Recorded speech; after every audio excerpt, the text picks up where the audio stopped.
جدير مديحي عالم العصر قائد وبدر ظلام الجهل للجهل طارد أرى مركبي نحوك طرف البلاغة الذي شأوه في درك وصفك جائد. Voilà. Quand je dis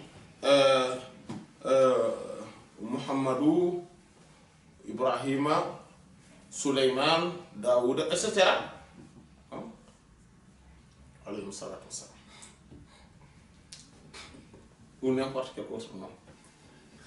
Quand je dis ces noms, je veux dire, donc en prononçant ce nom, je veux dire l'entité même, la personne même du nominé.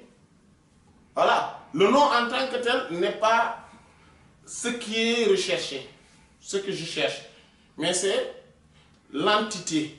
C'est la personne même qui, à qui, c'est la personne qui porte ce nom qui me,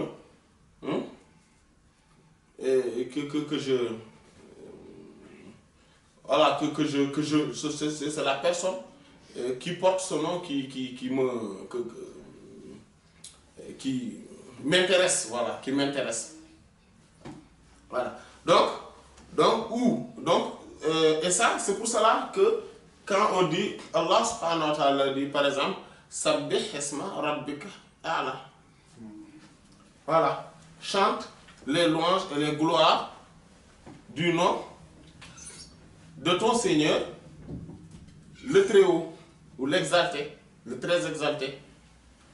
Voilà. Et donc, cela est une... Hein, c'est en même temps... Et pourtant, il a dit le nom de ton Seigneur. Et le prophète sallallahu alayhi wa sallam, en disant, mettez-le dans votre sujoud, dans votre prosternation, quand ce verset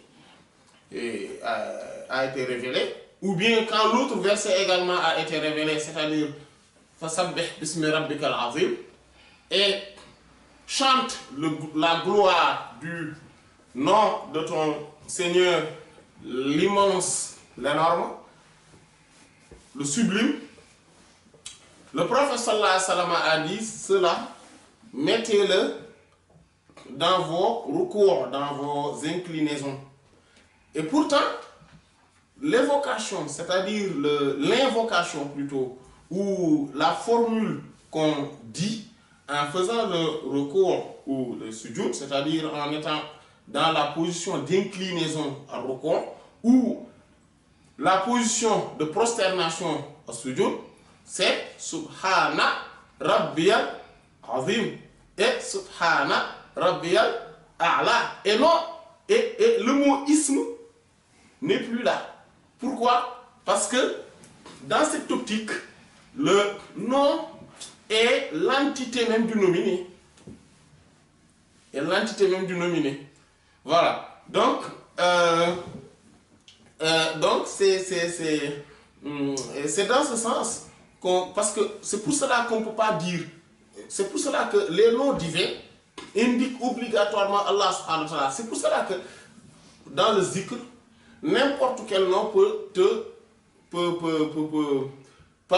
amener le novice ou le cheminant vers Allah subhanahu wa ta'ala. Donc l'essentiel, ce n'est pas le nom qu'on zikr en tant que tel, mais c'est le nominé. Celui qui porte le nom, c'est Allah subhanahu wa ta'ala.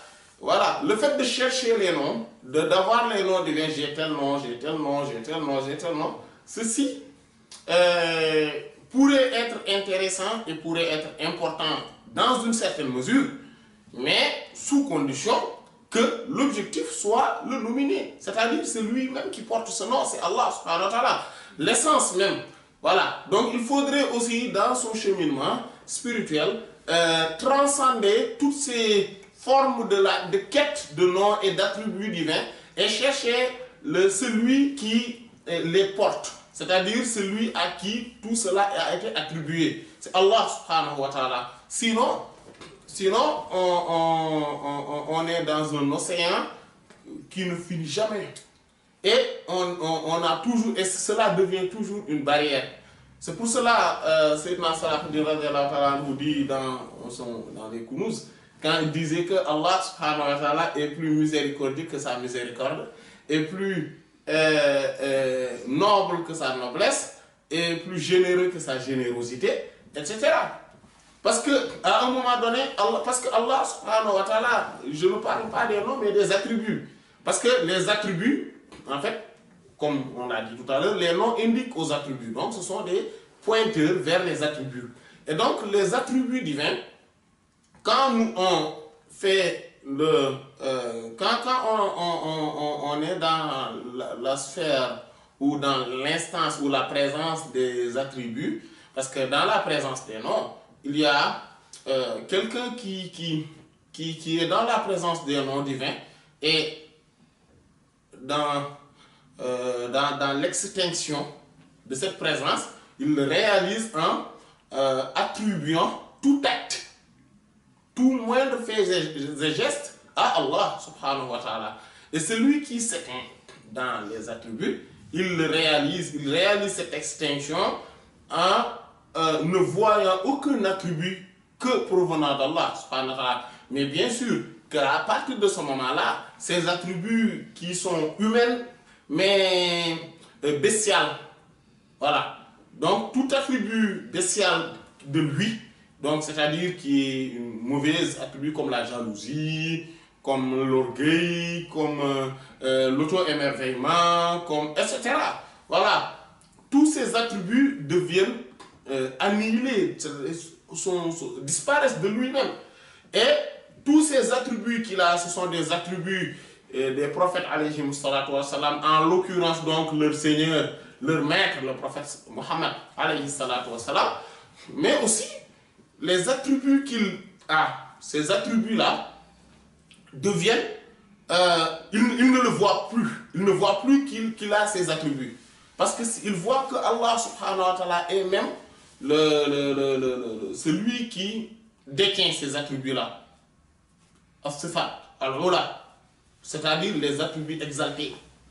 Donc lui, il n'a pas ces attributs. Donc c'est Allah subhanahu wa ta'ala qui manifeste ses attributs à travers lui.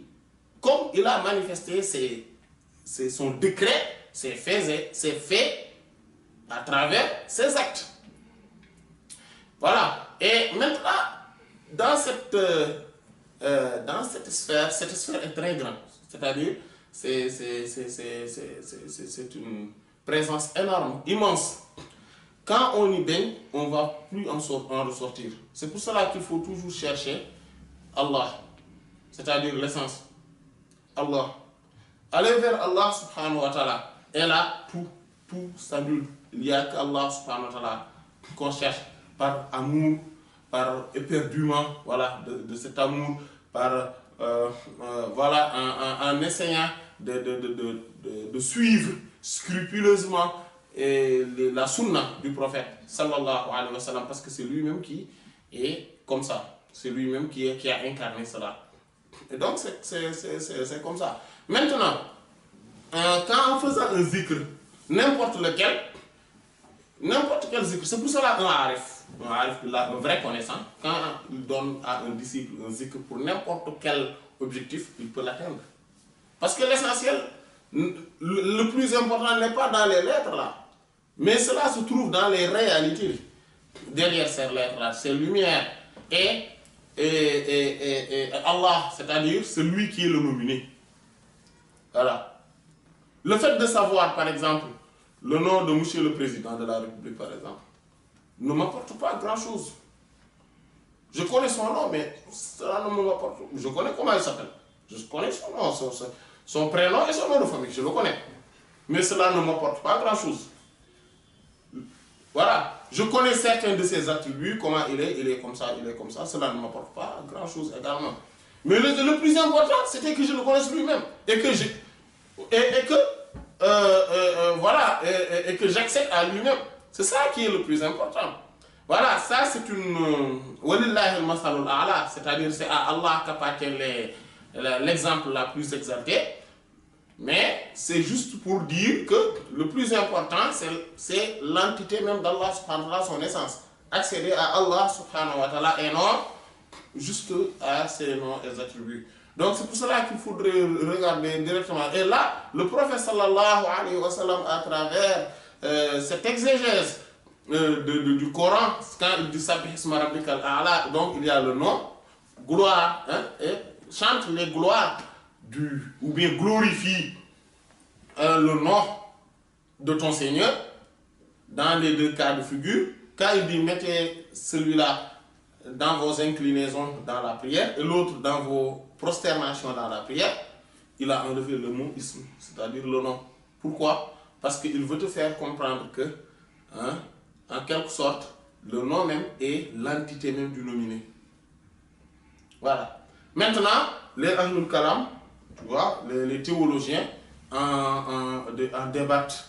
Voilà, des débats à ne pas finir sur est-ce que le nom est l'entité du nom du nominé, oui ou non. Est-ce que, parce que si c'était l'entité, si c'est l'entité du nominé, pourquoi une seule personne, par exemple, pourrait avoir plusieurs noms? Parce que c'est ça aussi.